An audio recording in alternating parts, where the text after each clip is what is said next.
coming out here after 30 years, yeah, I ain't got nothing, but I'm gonna have something because I'm rich in personality, you know, and I'm rich in love. My family love me, and that's really all that counts. Yeah, man, I wanted to know who did this to my dude, man. I was just furious, man, because I'm like, first of all, how is the Bloods gonna do it to him when he a Blood? You see what I'm saying? So I didn't get that. So I'm mad, man. I'm really in one of them rages. Like somebody get ready to get this business. So Spider come back. He said, don't worry about it, man. Don't get in trouble. He good. I said, man, tell him. I said, come here. He said, man, he can't, man. So the police was hollering, telling me, get away from the door. Get away from the door. People, I don't already call the people. So, man, I'm like, tell him, man, send me some word, man, of what's going on. So I leave. I go on back upstairs. I'm like I say, I'm in a fit of rage. You know, I'm saying, you know, because this is like my little brother. You know, and I feel highly disrespected. So when I go up there, and I go in the building there, and some Blood dudes still in my block. I go straight to the head Blood dude. I'm looking for him. So I go to his cell, and he ain't in there. You know, but he got two dudes. Literally, man, you can't make this stuff. He literally got two Blood dudes standing at his door like on guard. So I'm like, where dude at, man? He said he ain't in here. I said, well, where he at? He said, I don't know where he. I said, man, don't play with me, man. You know what I'm saying? So he said, he ain't in here, bang. I said, yeah, all right. So I said, tell him I'm looking for him. So as I'm walking back to my cell, I see him over there in another person's cell. And he called me. He said, bang, bang. So I turn around. I go over to me, a big cat too, big old boy, about 6'5". So I walk over to him. I said, man, what's up with Cody, man? You know, what's the business with Cody? He said, I don't know, man. I ain't called that shot. He said the OG called that shot downstairs, right? I said, call what shot?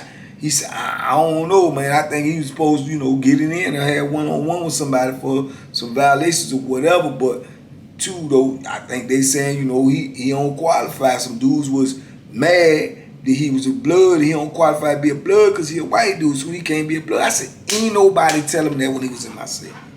He said, I said, ain't nobody tell him that when he was in my cell. I said, all them Blood dudes kept coming over there talking to him, breaking bread with him, eating with him, talking to him, got him doing homework, got him doing all this stuff. Now all of a sudden he ain't in the cell with me, and y'all tell me he don't supposed to be a Blood, he a white dude. He was a white dude when he came in here, man. I said, man, let me tell you something, man. You go tell your OG, you go tell whoever you want to tell. I said, tell them when I find out who did whatever they did to him, I tell them I got to have them, dog. If they don't like it, come with whatever they coming with, bring whatever they got to bring, but let them know I'm coming with it, dog. Cause that. I said, man, that's petty. That's some childish BS. Ain't nowhere in the world y'all supposed to did that to that dude. And then at the same time, he being loyal to y'all. He done put his life to the line. He stand by all of that foolishness that y'all talking about. That man follow all the rules and regulations that y'all talking about, and y'all gonna disrespect that dude just because talking about he white. Y'all knew he was white when y'all was feeding him all of that propaganda, man. I said, man, let me tell you something, man. I'm telling you right now, I ain't gonna be playing with this. Let them niggas know I'm not playing no games about this situation, dog. And I peeled off from him. He was trying to talk. I just left. I was in a fit of rage.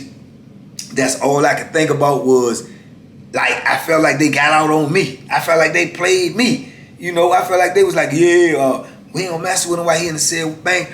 Why, but as soon as he get out of the cell with Bank, man, we gonna get him. So it was like all the love y'all was showing him when he was in the cell with me was fake. You see what I'm saying? And now that he ain't in the cell with me, y'all gonna confront him about his race when at the same time y'all been feeding him all this propaganda like y'all accept him, like he y'all brother, this, that, and the third. I said, man, that's some real BS, man.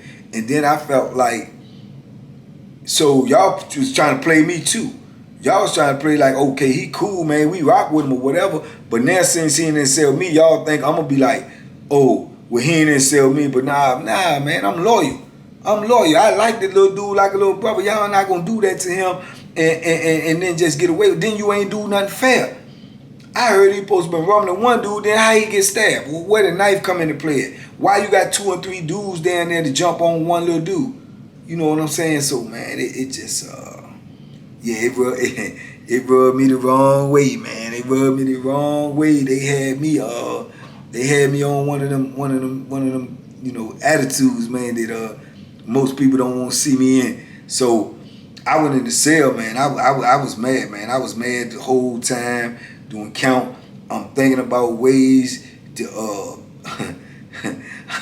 I'm thinking about ways to dismantle these dudes, man, and it's just crazy. Because I done met Cody's mom and everything, man, and she feel like, you know, when you get locked up and you young like that, man, your family and everything, they worry about you because you in a different world. You in a dangerous environment. You in a different world. So I had met his mom and talked to his mom. She felt more safe when he was in there with me. She used to always tell me, man, look out for my son.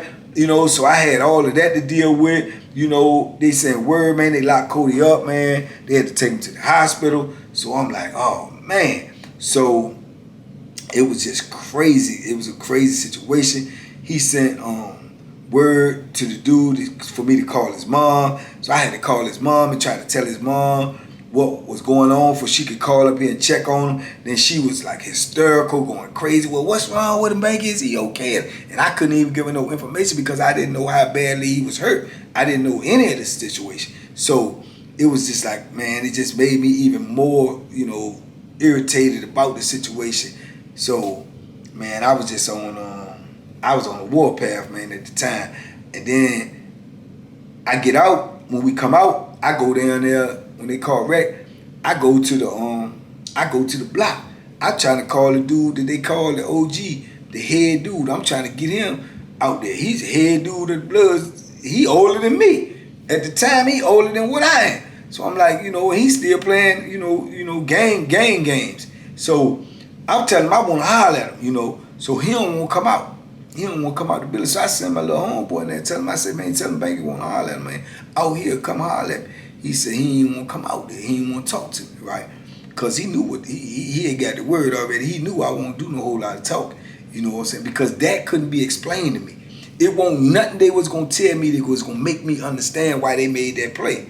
You know? So he ain't want to come out, man. He just ain't want to come out. So I'm letting them dudes in my block know, the ones that's already blood, they coming and trying to talk to me different times, one at a time, trying to feel me out, trying to get, you know, a gauge on what I'm going to do, if I'm going to do something. And some of them, you know, not to disrespect them, some of them was, they you know, if they feeling like they got to go to war with me, they going to go to war with me. Now, that don't mean nothing to me because you supposed to do what you got to do.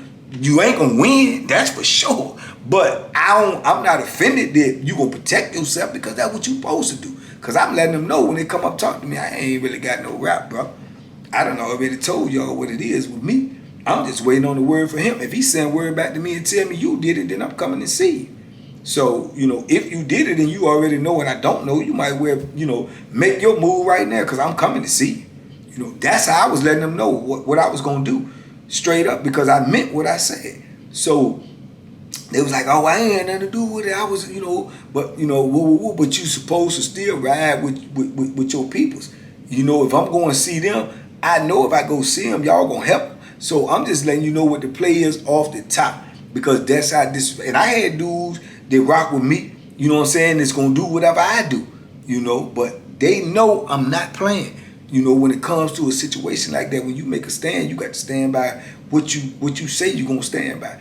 And you got to be no less than who you say you are. And people already knew who I was. So anything less than that was going to be uncivilized for me anyway, you know. So anyway, Cody had went to the hospital, man. He came back. He was all right. He wasn't nothing really major. They had put him in the hole. I'm still trying to holler at him. He know what the play is. He know how I am. He don't want to tell me who was involved because he know what I'm going to do. And he don't want to get me in trouble. That's a real soldier. He was looking out for me. Yeah, like in retrospect, I knew he was looking out for me because he didn't want me to get caught up in a situation that he had got himself caught up in. But he knew that my loyalty was going to make me react. It was going to make me respond, you know, and I had to respond. But he stayed in the hole, man. He kept writing me, and I kept asking him, and it wasn't but a couple of weeks later, maybe a couple of weeks later, man. And this is when God always step in, man, and make things happen that needs to happen, but you don't know it needs to happen. And man, they came in and they told me to pack up. I said, pack up for what? They said, you getting transferred. And I was like, getting transferred? I ain't put in for no transfer. They said, you getting transferred to a lower level because I had been trouble free for so long. They had started these levels of prisons now, and I was going to a lower level, which I actually ended up going, back to Greensville. But I was like, I didn't even really want to leave. Not so much for the Cody situation, just because I was already in a comfort zone. I was all right. I was cool. I didn't want to move. But they was like, you got to go. You know what I'm saying? I'm like, well, who I got to talk to? Can I talk to my counselor about this? You can talk to your counselor, but you getting transferred. You got to pack up. So I had to pack up all of my stuff. When you getting transferred, they pack all your stuff up the night before or the day or two before if it's the weekend. And so you don't have no property, man. You sitting in the cell with nothing. You ain't got your TV, you ain't got nothing. So they pack up all your stuff because you already on the docket to get transferred. So you ain't got no other choice. That's where you're going to be at when the count time comes. And that's where you're going to have to be at. They're going to move you by force or choice. Either one, it don't make no difference. But when that paperwork come in and say you getting transferred, you getting transferred. So they came in and told me I was getting transferred, man. I was mad, man, because I was it was the best thing for me, but at the time I couldn't see it that way because I was looking to get at them dudes, man, about that situation. But I end up getting transferred. I end up going back to Greensville, like I said, and the Cody situation. He stayed in touch with me. He was writing me. I was talking to his mom, and Cody's a soldier, man. He was a young dude, man, but he had heart. He got out of the hole, and the dudes was acting like they was gonna try to get at him again, but he learned some things when he was in that cell with me. He picked that Bethlehem up and he tried to get at them first. He didn't sit around and wait for him to try to get it. He tried to get at them first. He ended up chasing the dude around the yard with that thing and try to, give him that work, and he ain't want it. See, that's how them dudes be. They with that gang stuff, but then when it get deadly serious, then they spread out, But what he did was what he was supposed to do. He singled out one of them, and he tried to get him. He didn't wait for the drama to come to him. He brought the work to them like they did to him in the stairway. So he ended up getting locked up, man, and charged with a weapon and all of this and all that. And they sent him all the way up in the mountains, man. He went all the way up there in the mountains. And I ended up not seeing Cody again for years. I think that was like 2002, 2003. So you're talking about 3, 13, 14. You talking about I probably seen him again like 11, 12 years later when I ended up seeing him. And it was crazy because the transition was so real. He had put some size on. He was a little puny little white dude, man. He had put some size on. I had him working out in that cell. He had started working out. He was bigger than me almost. He had just did a lot of things, man. His hair started going, and I told him to let that stuff go a long time ago. So he started shaving his head. He had a little size on. He was working out every day. I told you he was smart. He was book smart. So he turned around and they went to school, had became a certified trainer. He got a certified training license where he could, train people and working out.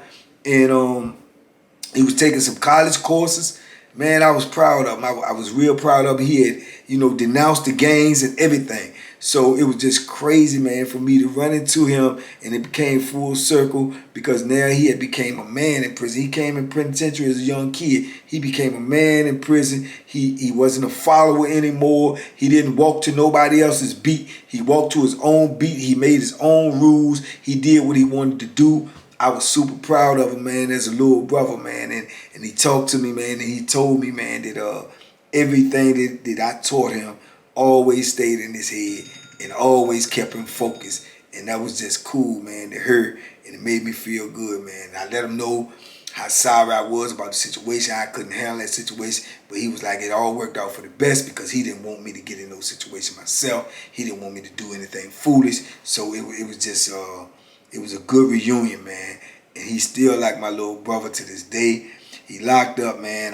When I made parole, actually, when my homeboy made parole, Mon is also like my little brother, made parole. He was the one who let me know because he was going through his mother, still contacted me while I was still in prison through the kiosk. His mother would send me messages from him, so I would send messages back. So he had sent me the messages that Mon had actually made parole, and I didn't even know it, you know, and their mom was looking for me, trying to find my state number to get in touch with me, which is crazy. That's a story in itself. They always tell you when you locked up, you're not a human being anymore, you just a number. Well, that is totally true. Because if you try to look up somebody now in prison in Virginia, you look up their name, you ain't going to be able to find them. But if you put their number in, you can find them. They're identified by their number, not even their name. That's what they think about you in Virginia. So Mom was trying to find my number. He knew my name, but he was trying to find my number to get in contact with me. And Cody was the one who told me, which I ended up getting in contact with Mom too, which is now my best friend / little brother out here on the street. So it just was, it came full circle, man. And I talked to Cody now. He knows when I made parole, he got in touch with me. I talk to him often. He's getting ready to get out. He got less than 2 years left. He had a bout with the coronavirus, which was crazy. You know, he had to battle with that, but he came through because he was young and strong. But he's still doing his thing, man. He's waiting to get out, man. He's still studying. He's still book smart. He got a lot of plans and a lot of ambition for when he get out. He's still young, you know what I'm saying? Not young as he used to be, but he's still young. And he got a good future ahead of him because he's smart and he's sharp. And he survived this hell called prison, man. You know, he survived it, man. And the tools that I gave him, I'm glad they was able to help him along the way of his travels through that jungle that he had to travel through, man. So salute to Cody, man. One of my good sellers, man. One of the dudes I consider my little brother. He'll be out here soon. I will introduce y'all to him. I will bring him to y'all, put him on camera, let y'all can see him and y'all can see the progress in him. I know y'all got a picture of him now. You know, like I say, he was a puny little white dude then, man, but now he got a little size on him, little muscles with him, man. So, yeah, he's on his way out here. But, yeah, that just was a little story about y'all, man, about one of my good sellers. Since y'all always heard my crazy sellers, my wild sellers, but I was a good seller. You know, we almost, you know, had a crazy situation, but it worked itself out the best way that it could. You know, it was lessons to be learned in that. And the lessons to be learned in that is never, ever be a follower, man. You always have to be a leader because you follow somebody else and you may not want to go to where their destination is. You have to determine your own destination, the way you're trying to go in life, and you got to be the driver. You cannot be in the passenger seat to your own destiny. You have to be the driver, man. So salute to Cody, man, for being the driver, taking over, man, getting out of the passenger seat and getting in the driver's seat to his own destiny. And I'm quite sure when he get out here, he's going to do some good things, man. And I'm going to try to help him in any way I can because, like I say, he's like a little brother to me, man. So always, man, be safe, be smart, make good decisions. I appreciate y'all out there, man. I love y'all, man. Team Banky Pound, stand up. I'll see y'all on the next one, man. Be safe.